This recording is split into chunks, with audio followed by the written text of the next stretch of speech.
This stretch is called the couch stretch. I'm going to give you 3 different ways to do it. You can really basically pick whichever of the 3 ways you want to do it based on what you feel like you get a better stretch in the areas that you need.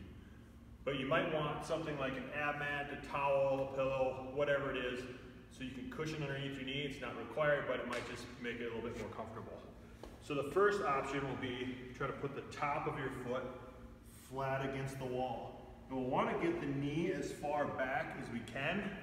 If you can't put it right against the wall, you can move it out a little bit, but just know that you're not going to get as good of a stretch here as you are if it's all the way back. So you might actually start with your hands on the floor.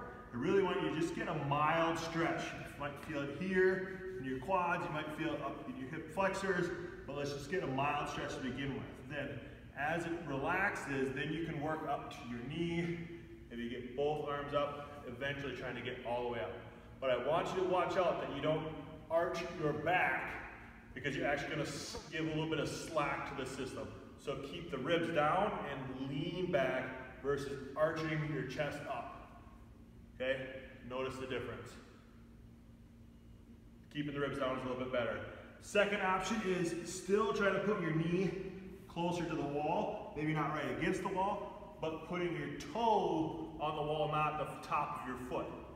This will give you a little bit less of a stretch on the ankle or the front of the shin, but it might be a little bit more comfortable for you, especially if you're just trying to get the quad and hip flexor. This is sufficient. The other option would be to use something like a chair or literally a couch and putting your foot up on that instead. And you can just put the top of your foot on that, and you can actually kind of lean forward and back as you work that as well.